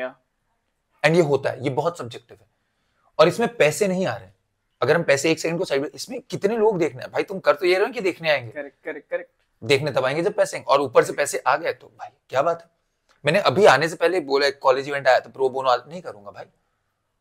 मैं घर चला रहा हूं उससे। सही बात। मुझे दाल खरीदनी है, मेरे पिताजी मेरे पास रहने आए हैं, उनको मुझे डॉक्टर को दिखाना है, मुझे पैसे चाहिए। डॉक्टर को तो नहीं बोल सकता ना सर आप ट्रीटमेंट करिए, मैं आपको एक एक्ट करके दिखा दो कविताएं सुना देता हूं मैं आपको। नहीं कर सकते, आपको चाहिए। ये है, ये सच है दुनिया का। आप लेखक हो, आप मुख्यमंत्री हो, आप प्रधानमंत्री हो, आप बिल्ली क्यों ना हो, खाने के लिए पैसे चाहिए। वो बात अलग कि आपका मालिक आपको दे रहा है और वो मेहनत है और पैसे आने। अरे मैंने देखा है, जब मेरा जीवन बेहतरी की तरफ जाता है तो मेरी बिल्ली को बेटर खाना मिलने लगा है। ऑफ कोर्स उसको पहले जो खाना मिलता था उससे अब वो जो खाती है, डिफरेंस है। Of course and that is needed यार। They go to a better clinic now, और वो निकालना पड़ेगा हमें। तो भाई रोज, अगर मैं रोज खुश क्यों नहीं रह सकता बताओ, क्यों मुझे हफ्ते में एक दिन उदास रहना, क्यों? मैं रहूंगा रोज खुश, और वो मुझे आपत्ति नहीं आनी चाहिए, वो सीखना है। आई एम ग्लैड कि finally we are talking about aesthetic of an artist, hygiene of an artist, you know, कि यार अच्छे से रहना कितना जरूरी है। बहुत बहुत। अगेन हम अपने कहानियों और उसमें हवा बनाते हैं कि भाई आर्टिस्ट हो, लेखक को कुर्ता पजामा झोला होगा, एक डिबरी के नीचे बैठ के, क्यों भाई? सही बात, क्यों करूं? जावेद साहब के एक इंटरव्यू, उसमें वो कह रहे थे ना कि हमने पहली शोले लिखी, उसके बाद हमने नहीं लिखी फिल्में, हमने मांगे 1.5 लाख रुपए, जावेद साहब और सलीम साहब। लेकिन नहीं देंगे जब तक नहीं लिखेंगे। क्यों भाई? वो अच्छे खासे कुर्ते पहनते हैं, स्मार्ट दिखते, बिजनेस क्लास ट्रैवल, क्यों नहीं करेंगे? सही बात, हक है हमारा, हम करेंगे। अगर मेरी आर्ट से मैं इतने पैसे कमा सकता हूँ, और मैं आपको फिजूल नहीं बोल रहा हूँ, अगर आप मुझे दे रहे हो उतने पैसे, मैं आपको उतनी हमाली करके दे रहा हूँ। Correct. To break it down in simpler term, तो मैं डिजर्व करता हूं, मैं घर आऊं तो एसी ऑन करूं बंबई की गर्मी में। दिखते थे जब प्रेमचंद जी नहीं थी ग्लोबल वार्मिंग भाई। सही बात। तकलीफें अलग हैं। मीर आए थे तो उनको सबने धित्कारा था कि भाई तुम गालिब की तरह नहीं लिखते, तुम ये बड़े हुए उनसे। सही बात। अभी आप कविताएं, नज़्में, कहानियां सुनेंगे तो उसमें फोन का जिक्र है, उसमें टेक्नोलॉजी का जिक्र है। उस टाइम नहीं था, और आप बोलेंगे वही क्लासिक। अरे नहीं, क्योंकि नहीं थी वहां पे उस वक्त चीजें, नहीं थी उस वक्त इलेक्ट्रिसिटी, इसलिए डिबरी में पढ़ते थे, नहीं आए थे कार्गो पैंट्स तब, इसलिए जब भाई पजामा पहनते थे। तो अगर मॉडर्न हो रही है चीजें, आप अपने आसपास की एस्थेटिक से कंफर्टेबल चेयर में बैठ के लिख रहे हो, आप अपनी पीठ को आराम दे रहे हो, तो क्या प्रॉब्लम है? एक बहुत कंट्रोवर्शियल चीज है, मैंने नहीं कही है, मेरे एक दोस्त है जो फौज में, उन्होंने कहा है कि people in our country are not ready to accept that someone can go to an army, go to join the army just for financial purposes, क्योंकि वहां पैसे अच्छे मिलते हैं और आपको एम्यूनिटीज मिलती है। सबके दिमाग में ये एनग्रेव्ड है कि एक इंसान आर्मी इसलिए ज्वाइन करता है, सर्विसेज इसलिए ज्वाइन करता है कि उन्हें देश के प्रति प्यार है, अद्भुत प्यार है, अंधा प्यार है। कुछ लोग इसलिए भी जाते हैं कि उनके घर की फाइनेंशियल कंडीशन खराब है। एंड सबकी स्टोरी अलग है, मैं किस लिए आया हूं। अब आप यहां पर, जहां तक मुझे पता है, आप एनिमेशन के बाद यहां आए थे, आपका मेन ऑब्जेक्टिव वो था, फिर writing happened to you as far as I know, और also from the book that he has written, दूर आसमान में। अगेन देखिए, जरूर ये सीख रहा हूं मैं, मार्केटिंग से दुनिया चल रही है। यहां रखेंगे हम। हाँ, ये रख लेते हैं। ये किताब है, बहुत प्यारा कवर है, इसके पीछे की एक कहानी है, वो हम बाद में बताएंगे। तो हाँ, मार्केटिंग पे दुनिया चल रही है। अब इसकी दो पार्ट है। पहला ये तो कि मैं अगर आया हूं किसी चीज से, मेरा गोल अलग है, मेरी अचीवमेंट अलग है। मैं लिटरली आज बाइक पे बैठ के आ रहा था, मेरे दिमाग में बार बार यही चल रहा है कि भाई अब 2 साल में कार खरीदनी है मुझे। और इसका ये रीजन नहीं है कि मुझे वो कार मतलब पसंद है तब भी है, पर ये कि वो स्टेज नहीं, मुझे भाई बहुत धूप है, बहुत गर्मी है, हो रहा हूं मैं 28 का हो गया हूं, 2 सालों में 30 का होऊंगा, नहीं बैठ पाऊंगा ऐसे 12 साल 14 साल की लड़की की तरह। भाई मुझे कार चलानी है, मुझे कार चलाने से थेरेपेटिक फील होता है, मैं खरीदूंगा। मुझे कार खरीदनी है, पर मेरा रीजन एकदम अलग है। हाँ, देखिए मेरा कोई कंफर्ट का रीजन नहीं है, मुझे कार से जिम जाना है। बताइए। मेरा क्लियर है, मेरे को लॉन्ग ड्राइव पे भी नहीं जाना मुझे। और भाई छोटे छोटे सपने होते हैं। इतना ही है, मेरा यहाँ 500 मीटर भी जिम नहीं है, पर मुझे गाड़ी से जाना है, बस नहीं जाना है पैदल मुझे, यार गाड़ी में रखना है। हाँ। वो डफल बैग एक और सिंपल। और अगर कोई एक चीज मुझे खुश कर रही है जो किसी को ऑब्जेक्टिफाई, किसी के पर्सनल स्पेस पे किसी को ऑफेंड नहीं कर रही, मुझे बेइंतहा हक है उस चीज से खुश रहने का, कोई मुझसे वो नहीं छीन सकता।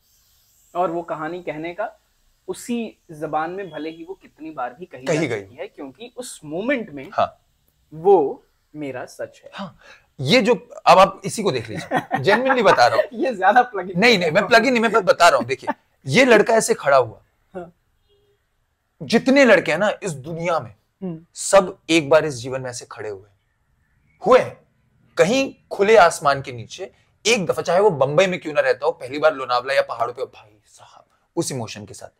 मैं झारखंड से आता हूं, चारों तरफ यही है, मगर मैं जब भी वहां खड़ा होता हूं तो मेरे को घर की फीलिंग आती है।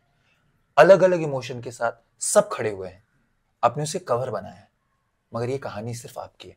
जब मैंने ये किताब पढ़ी तब मुझे पता चला ये उस लड़की की कहानी है जो बचपन में बुली किया गया था। मैं ये देखकर वो नहीं देख रहा था, मैं ये देखकर वहां सोच रहा था कि यार ये मतलब पढ़ने से पहले कि यार मैं जब अपने घर पे खड़ा होता हूं ना, जैसे ऊपर कहीं पतंग उड़ती है और मुझे पतंगबाजी नहीं आती है, भाई मुझे सीखनी थी, मैं नहीं सीख पाया। That was my first thought when I saw this, when you showed me that. वही है ना, बदला नहीं है। मैं विजय से पूछूं, उनकी कहानी कुछ और होगी, आप हजारों लोगों को दीजिए उनकी कहानी कुछ और होगी, पर वो बच्चे वही हैं। तो मैं अपनी कहानी सुनाऊंगा वैसे। there's a rule ना कि there are just 7 types of stories in this world. It depends on how you're telling it. उसी का परम्यूटेशन कॉम्बिनेशन वहां क्राफ्ट है, घुमाइए। और पूरी दुनिया मार्केटिंग पे चल रही है। आप कोई मतलब अगर आप पैटर्न ब्रेक करने जाएंगे, इट्स जस्ट एडवर्टाइजमेंट। हर एक जगह पैसे वहीं के हैं और कुछ नहीं। होर्डिंग लगी है, वहां से पैसे आएंगे तो वर्कर लेगा। मूवी चलेगी क्यों? क्योंकि बीच में एड्स आएंगी। थिएटर में जाओगे, बीच में एड्स आएगी। ये हमारा हो गया। आप इधर जाइए, फिनेंस में जाइए, LIC जीवन जिंदगी के साथ ऐड है, वो ऐड देखेंगे लोग तो LIC खरीदेंगे। और ऐड का दूसरा नाम या पहला नाम कमर्शियल है, और हम उसमें बोल रहे हैं कि कमर्शियल हो ही मत। क्यों भाई, क्यों एक आर्टिस्ट पैसा ना कमाए? और कमाना चाहिए भाई, और बिंदास मांगना सीख जाओ। हुआ सम पीपल जो ये काम बहुत सक्सेसफुली और बहुत अच्छे से कर पा रहे हैं और जिनसे सीखा जा सकता है। जय जो है मेरे वो दोस्त, मैं उनके बता रहा हूँ, निधि नारवाल करके एक फ्रेंड है, बहुत अच्छा टिकट बेचती है वो, इन अ जेन्युइन थॉट। वो बता रही कि देखो ये है, ये मेरा कोर है, ये मिलेगा तुम्हें। मैं सीख रहा हूँ। मेरा मैनेजर मुझे रोज बैठाता है, थेरेपी लेता है मेरी। मान लो कि अमन, तुम्हारी ऑडियंस को क्या मिलेगा अगर वो 500 रुपए देकर तुम्हारा शो देखने आ रहे हैं? Which is a very genuine question. सही बात है। ऐसा नहीं कि हम आपके पैसे उड़ा दे रहे, आपको गारंटी दे रहे हैं, वो 1 घंटे या 2 घंटे आप जो बैठ रहे हैं, आप कुछ लेकर जाओगे उससे। सो वो है, मैं मान रहा हूँ कि मैं भी एक हद तक ठीक टिकट्स बेच रहा हूँ। Not the expectations we have, but we made this process of selling X amount of tickets some 8 months ago. Thankfully, in all the 8 months we have achieved. अरे क्या बात, we've achieved it. बहुत बड़ी बात। तो वो बहुत बड़ी बात है। तो ये है, I'm very sure people are selling and I'm very sure people are coming for shows. हम हर बार जाते तो 50% 60% जनता ऐसी है जो पहले नहीं आई है, और वो आ रही है, वो कन्वर्ट हो रही है। हम इंटरनेशनल शो कर रहे हैं, ऑस्ट्रेलिया न्यूजीलैंड कर रहे हैं। There are a couple of more countries we are in talk with, जो उसके अगले महीने आने वाली है लाइव, जो मैं आपको ऑफ कैमरा भी बता सकता हूं, ऑन कैमरा नहीं बता सकता। तो Amandeep is doing this show with नायाब।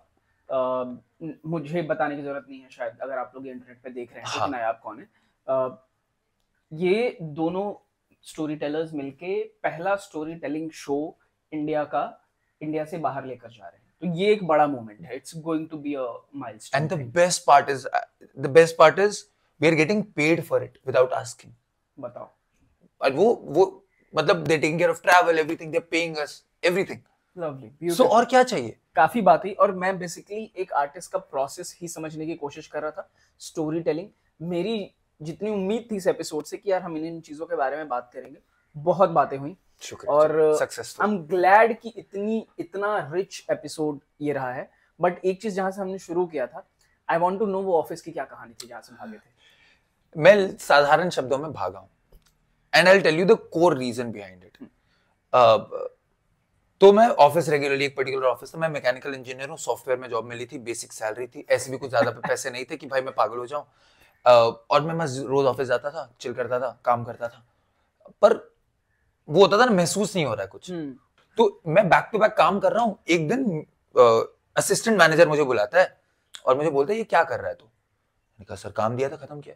इतनी जल्दी क्यों कर रहा है, डेडलाइन से पहले दे, तू 2-2 घंटे पहले क्यों दे रहा है, तेरे पे काम डालते जाएंगे. He said it on a very personal note, and I am like बात तो ये सही कह रहे हैं.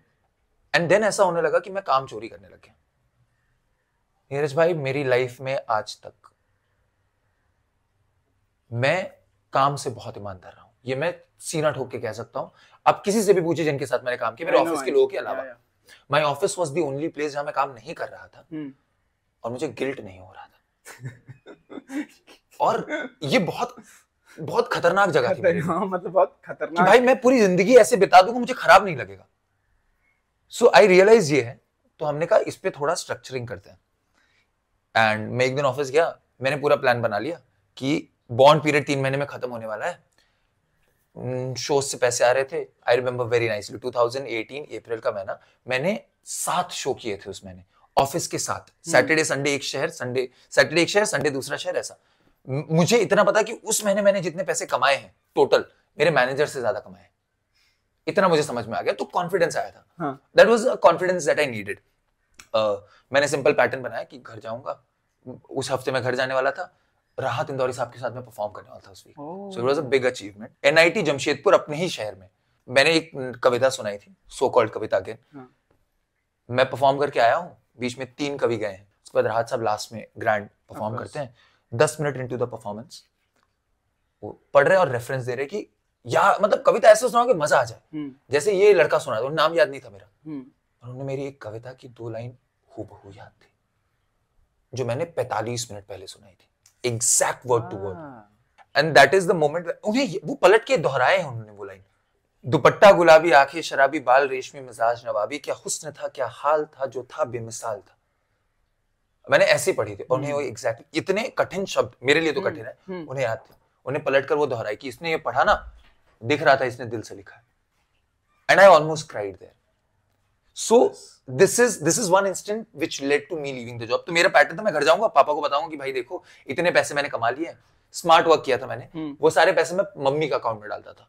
मम्मी हाउसवाइफ है, तो पापा को दिखता था पैसे आ रहे हैं, ऐसे हवाई फायर नहीं कर रही है. तो वो था, बताऊंगा.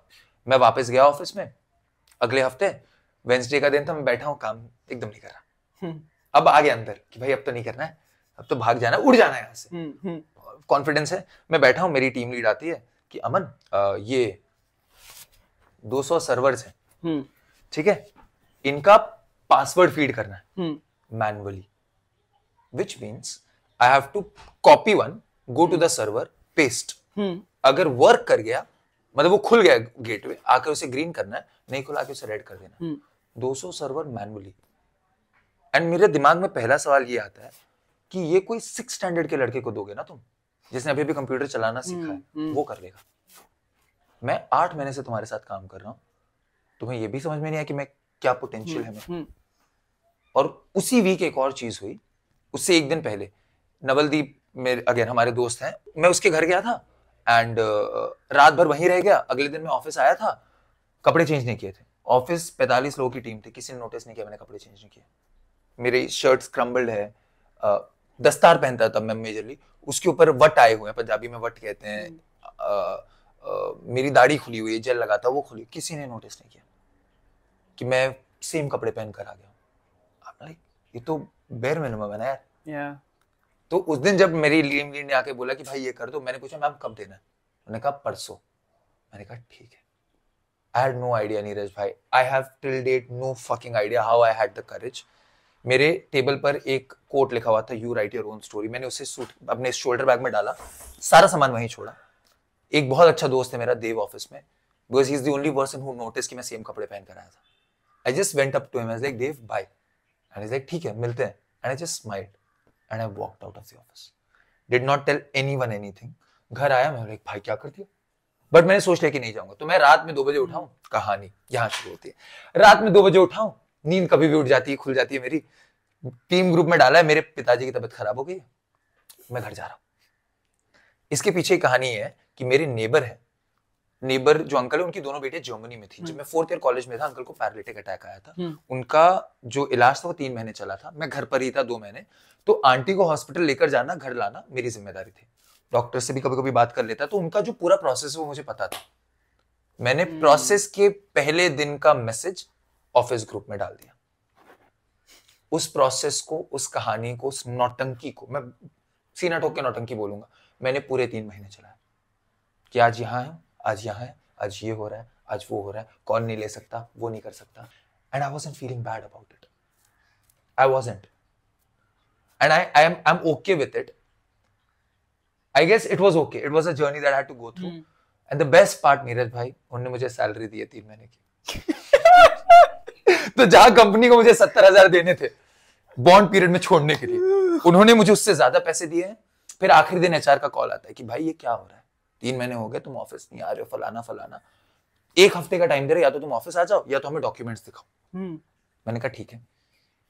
6ठे दिन पर, 7 दिन होने से पहले एक दिन मैंने कॉल किया, एक दिन पहले एचआर को, कि मैम आपने कॉल किया था, मैं फलाना फलाना हूँ। शी इज लाइक हाँ तो क्या, मैंने कहा मैं जॉब छोड़ रहा हूँ। And she got scared, like अरे क्यों, क्या, वो शी हैज टू आंसर, नहीं नहीं मुझसे नहीं हो रहा है, एक तो आप प्रेशर डाल रहे हो, प्रेशर डाल रहे हो, घर में तबीयत खराब है, और ना टाटा से आता हूँ यार, तो है कोर टाटा में है थोड़ा, और मेरे पापा की जगह टाटा वाले मुझे जॉब दे रहे हैं क्योंकि हम हेरिट कर सकते हैं, दैट्स अ पॉलिसी देयर, तो मैं वहां पर काम करूंगा और मैं खुश रहूंगा, यहाँ मुझे नहीं काम करना। She's like, you're sure? मैंने कहा she's like resignation। मैंने कहा ठीक है।